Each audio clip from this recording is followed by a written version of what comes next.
자, 안녕하세요. 주식 정리해드리는 주영남입니다. 2월 25일 해외 시장 확인부터 오늘 역시도 시작을 해보도록 하겠습니다. 일단 미국 증시 같은 경우에는 굉장히 큰 반등이 보여졌는데, 일단 어제 무슨 일들이 있었는지 체크를 해보면, 우선적으로는 러시아가 우크라이나를 전격 침공했다라는 소식이 들려왔죠. 이에 대응해서 조 바이든 대통령이 주요 4개 러시아 은행에 미국 내 자산을 동결하고 반도체 등 하이테크 제품 수출을 통제하는 내용의 제재안을 발표했고요. 유럽연합도 금융, 에너지, 교통 부분과 수출 통제 등의 이 다양한 제재에 합의하는 모습을 보여줬습니다.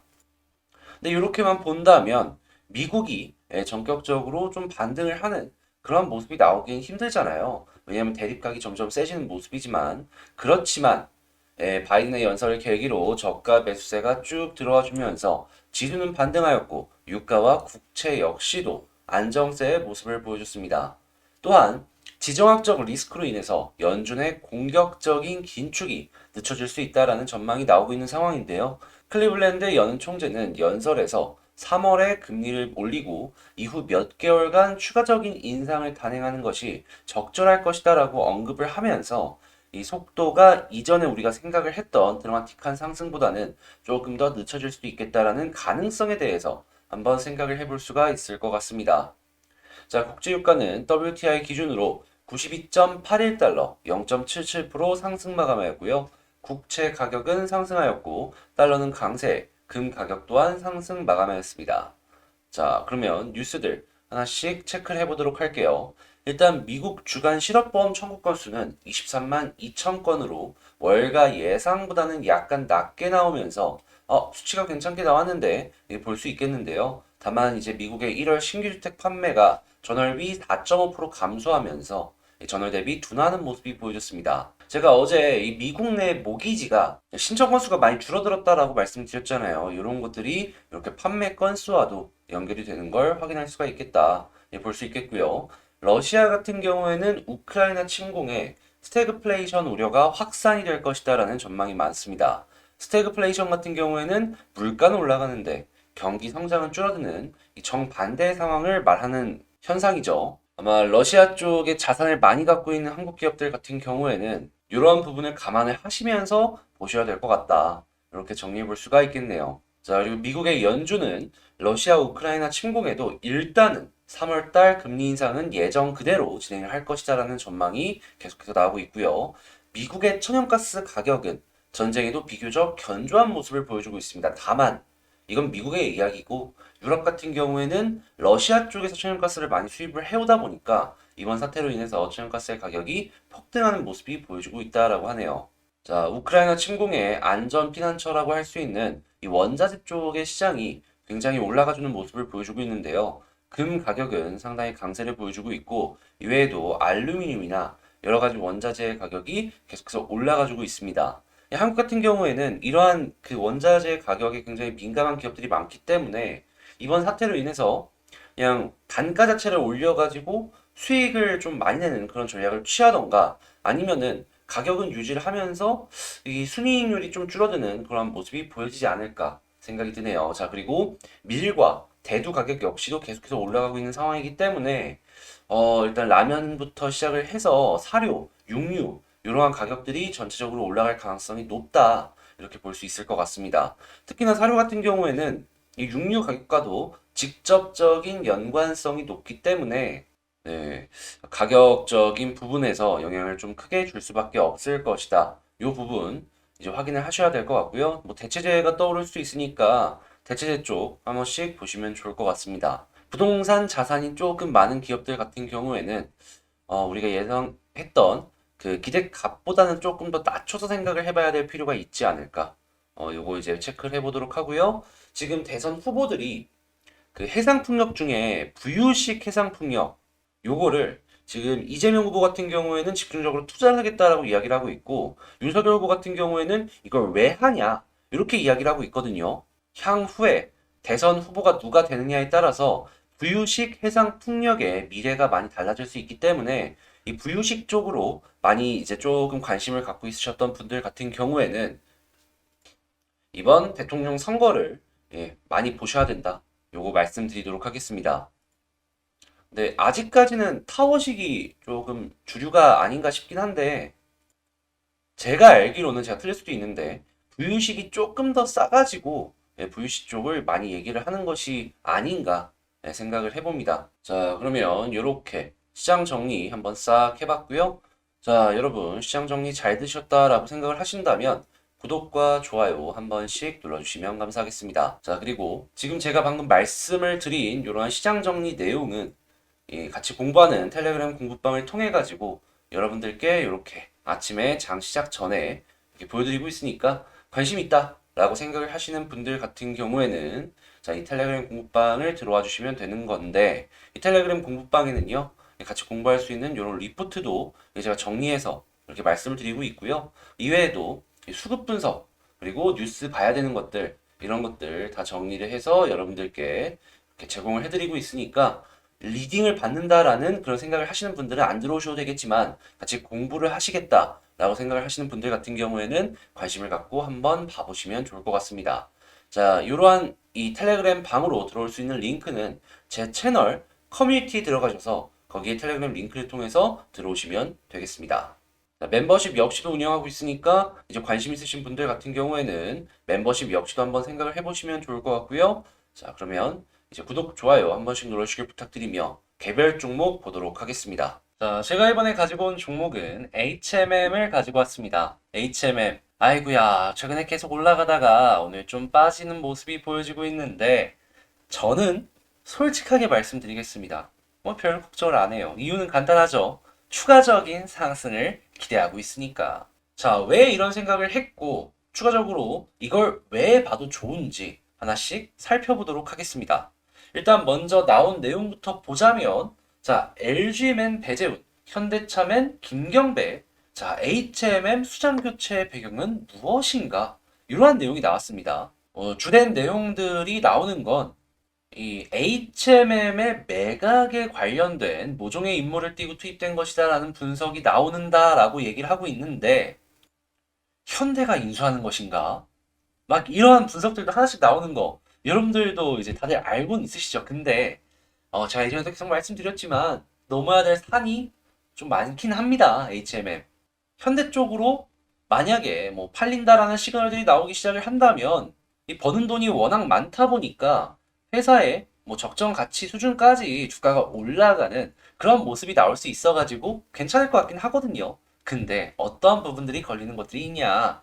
요걸 좀 정리해서 말씀을 드리자면 자, 간단하죠. 이 HMM 같은 경우에는 과거에 힘들 때가 있었어요. 이제 아무래도 투자를 좀 진행을 해야 되니까 향후를 준비를 할 수가 있었단 말입니다. 근데 이 돈을 어떻게 구했냐? CB를 통해서 전환사채를 통해 가지고 자금을 유치를 한 다음에 이걸 투자해 가지고 초대형 컨테이너 선박을 만드는 아주 큰 결단을 내렸었는데요.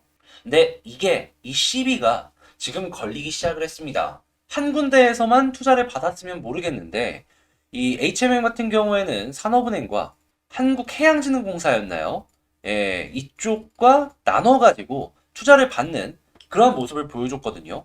그리고 나서 업황이 괜찮아지고 쭉 주가가 상승이 되는 모습을 보여줬었는데 근데 왜 빠졌었냐?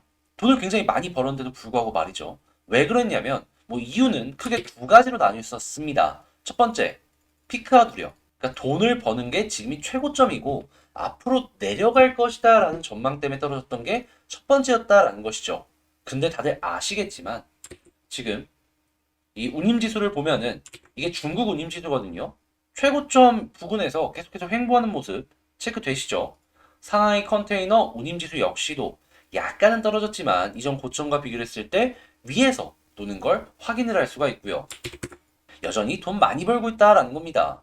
과거부터 계속해서 왔던 이 피크아웃 우려가 지금 봤을 때 최고점을 뚫는 걸 보면은 여전히 향후에도 몇 개월 정도는 더 유지가 되지 않을까 생각이 들고 그 이야기는 최고의 실적이 꾸준하게 유지가 될 수 있다라는 걸로 연결을 해서 생각을 해볼 수가 있을 것 같은데 자 그러면 어느 정도의 이 리스크는 이 피크아웃에 대한 우려는 조금 덜어진다라는 걸 첫 번째로 생각을 해볼 수가 있겠죠. 자 그럼 두 번째는 뭐였냐? 이게 어떻게 보면은 가장 큰 요인이었는데요. 이 해양진흥공사 이쪽에서 시비를 좀 많이 갖고 있었단 말입니다.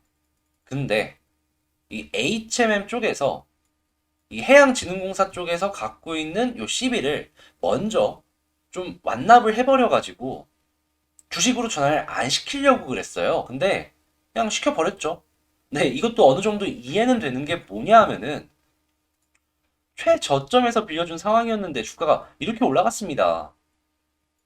안 바꾸겠습니까? 아무리 정부기관이라고 하더라도 이 차익이 얼만데. 자, 그리고 나서 산업은행도 그렇고 얘네들도 그렇고 아직 남아있는 시비가 많다 보니까 이게 다 전환이 되게 된다면 기존 주주들의 이 주식 가치가 많이 희석이 될 수 있겠구나 라는 생각이 들어갔고 주가가 쭉 떨어졌고 그게 지금 최근까지도 연결이 된 상황이었다. 이렇게 말씀을 드릴 수가 있다라는 겁니다. 그리고 여전히 이 수장 교체가 이 매각까지도 좀 넘어야 될 산이 많다라고 말씀을 드리는 게 시위가 몇 조 단위로 최저점에서 들어가는 것들이 남아 있습니다. 몇 조예요? 한 2조 5천억인가 남아 있는 걸로 알고 있는데 제가 알기로는 뭐 제가 틀릴 수도 있어요. 근데 못해도 2조 이상은 남아 있는 걸로 알고 있거든요. 그냥 현금으로 완납하면 상관없는데 그거 아니면 이거 어떻게 해결할 건데요? 게다가 지금 주가 오르는 모습들까지 보여지고 있는데 주가 추가적으로 올라가게 된다면 또 한 번의 전환까지도 걱정을 해야 된다. 그래서 지금 이 경배 이분께서 이제 CEO가 되고서 만약에 이제 매각까지도 연결을 시키게 된다라고 본다면 이 CB를 어떤 식으로 처리할지가 가장 핵심 포인트가 되어주지 않을까 생각이 드네요. 자, 그러면 HMM 수급을 한번 보자면 일단 HMM 같은 경우에 현재 수급을 봤을 때 기관 쪽에서 야, 어제 시장 안 좋을 때도 외국인은 샀던 걸 체크를 할 수가 있습니다. 왜 샀을까요? 당연히 추가적으로 여기서 올라가는 걸 생각을 해봤기 때문에 들어간 거 아니겠습니까? 근데 오늘은 좀 빠지고 있죠. 그래서 약간 아쉽다라고 생각을 할 수도 있겠지만 여전히 들어가 있는 물량들이 많기 때문에 너무 그렇게까지 아직은 크게 걱정할 필요가 없어 보인다. 이렇게 말씀을 드릴 수가 있을 것 같습니다. 자, 그러면 만약에 지금 마이너스가 찍혀 있는 이들의 수급이 다시금 플러스로 바뀌게 된다면 추가적인 반등 한 번은 더 기대해 봐도 좋겠죠. 자, 그리고 제가 예전에 이 HMM에 대해서 말씀을 드렸던 걸 기억하시는 분들이 있을지 모르겠는데, 자, 여기 쌍바닥 이후에 61선을 돌파해주는 모습이 보여지게 된다면은, 자, 제가 241선까지 봐도 좋을 것 같다라고 말씀드렸습니다. 121선 금방 패스해도 좋을 것 같다라고 했어요. 뭐 조금 아래까지는 이렇게 올라가주는 모습을 보여줘갖고 여기가 끝일 수도 있겠다라고 생각을 해볼 수도 있기는 한데요. 그래도 여전히 제가 생각을 했을 땐 여기서 수급이 계속 들어왔기 때문에 저는 이 121선 여기를 지시라인으로서 생각하고 위에서만 횡보하면은 갈 수 있다 봅니다. 충분히. 자, 요즘에 금리 인상이 3월 달에 미국에서부터 이제 진행이 될 것이다라고 얘기가 계속 나오고 있고 약간이나마 우크라이나 전쟁 때문에 금리 인상의 속도가 늦춰질 수 있다라고 얘기는 하고 있지만 가치주들의 이 시장 주목도는 계속해서 올라가고 있거든요. 지금 오늘 떨어진 게 약간 그 금리 인상이 늦춰질 수 있다라는 그런 내용들 때문에 가치주의 주목도가 약간 좀 추춤하는 그런 모습 때문에 떨어진 게 아닐까 싶긴 하지만 그래도 여전히 이 가치주 같은 경우에는 우리는 계속해서 봐야 될 필요성이 있어 보인다라는 겁니다. 그럴 때 최소한의 지켜줄 것만 지켜준다면 더 상상을 해봐도 괜찮지 않을까 싶다라는 것이죠. 그리고 지금 매물 소화를 아직 확실하게 했다라고 확정은 못하지만 이 저점도 한번 이탈을 시키면서 쭉 올리는 모습 보여줬잖아요. 이러면서 종목이 상대적으로 되게 가벼워졌을 거예요. 그러면 이제 다음번 올라갔을 때 여기서 몇 번의 소화가 더 이루어진다라고 했을 때 저는 요 매물대 빈 공간은 노리는 요 매매는 충분히 가능하다라고 보거든요. 여기도 되게 얇아가지고 요 부분까지는 손쉽게 한 번 정도는 올라가 주지 않을까 싶은데 자, 일단은 지켜줘야 될 것들 지금 전략 한번 생각을 해보면서 짜본다면 일단 121선 위에 있다라고 하면은 홀딩하면서 조금 더 지켜보는 전략 이걸 1번으로 두겠고요. 자, 여기서 매물 소화가 어느 정도 끝나고 자, 241선까지 보는데 확 뚫어준다? 그러면 여기 부근까지는 한번 기다려하면서 지켜봐도 좋을 것 같다. 이렇게 정리해 보도록 하겠습니다. 자, 이렇게 HMM까지 오늘 한번 맞춰보도록 했고요. 자, 어떻게 좀 많이 여러분들께 도움이 되었나요? 도움이 되었다라고 생각하신다면 지금 당장 잊지 마시고 여러분들께서 해주셔야 될 건 구독, 좋아요가 되겠다. 자, 특히나 지금 이 누나 얼굴 무섭죠? 여러분, 구독과 좋아요 이렇게까지 얘기를 하는데 한 번씩 눌러주셔야 되지 않겠습니까? 구독 안 누르시고 영상 보시는 분들 꼭 한 번씩만 눌러주시면 감사하겠습니다. 자, 그리고 구독자 12,000명 이벤트 지금 11,500분 정도 됐는데요. 2,000분 되면은 이전에 10,000명 이벤트 진행했던 것처럼 진행을 할 예정이기 때문에 자, 요거는 한 11,600분이나 650분 정도 구독자 되시면 요 공지 띄울 겁니다. 이제 필요하신 분들 같은 경우에는 요거 감안하시면서 제 채널 많이 봐주시면 좋을 것 같고요. 자, 그럼 오늘 하루도 좋은 하루 되시고 주말 잘 쉬길 바라며 전 다음에 더 좋은 영상으로 다시 찾아뵙도록 하겠습니다. 이상 주식 정리드리는 주정남이었습니다. 감사합니다.